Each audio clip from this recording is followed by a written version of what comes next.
As far as lower house solons are concerned, they have nothing but good intent with their unwavering effort to push for economic charter change for the good of the nation. Such is their resolve that they are willing to defend their stand even on the highest of courts. Mela Les Moras puts some meat to the bone of this story in this report. Several lawmakers from the House of Representatives have vowed to stick with a deadline for voting of the resolution aimed at amending the economic provisions in the 1987 Constitution before the Holy Week break. This as a response to a statement made by Senate President Juan Miguel Zubiri saying President Ferdinand R. Marcos Jr. is in favor of conducting the plebiscite on the proposed economic constitutional amendments alongside the 2025 midterm elections. In a press conference, both House Deputy Majority Leader Mix Nograles and House Assistant Majority Leader Sia Alonto Adjong said they respect the pronouncements of the Senate, but they prefer to hear directives like this from the Chief Executive. As of now, they are committed to deliver what they think is best for the country.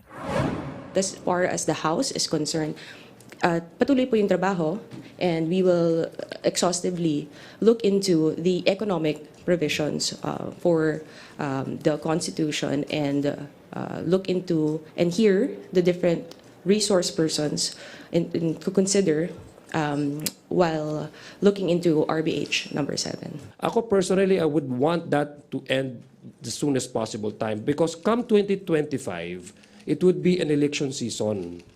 And the reason why we're fast-tracking this discussion and the amendments is because we want to insulate this from political innuendos in political interpretation. This might be used as a campaign slogan.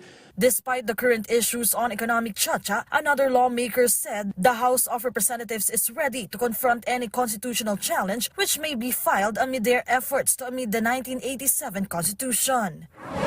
There will always be the possibility of a constitutional challenge. So the question before us now as lawmakers, itutuloy pa po ba natin ito kung alam natin na challenge ito? Of course.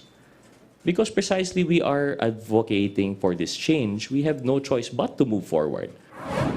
Today, the House Committee of the Whole continued its deliberations on the resolution of both houses number 7. Unlike other framers of the 1987 Constitution, former Supreme Court Associate Justice Adolf Azcuna, for his part, expressed support on economic Chacha. He said, adding the phrase unless otherwise provided by law in particular provisions in the Constitution is the best solution to relax the restrictions set by the Charter.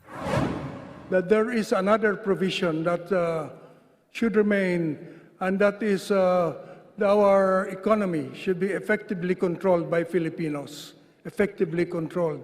I did not propose to change that, so that the framework of foreign investments allowed under this changeable legislation scheme would still be a foreign investment that is effectively controlled by Filipinos.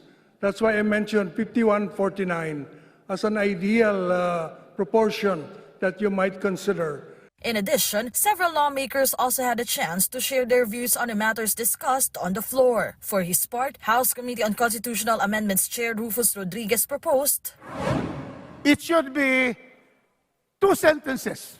It will be called the First Amendment to the 1987 Constitution. And what will it say, Mr. Chairman? It will now read, all prohibitions and limitations on foreign investments in the 1987 Philippine Constitution are hereby lifted and repealed, period. Congress shall enact legislation to regulate foreign investments in the Philippines. That is the kind of amendment that this country needs, Mr. Chairman. Mela Les Moras from the National TV Network for a new and better republic.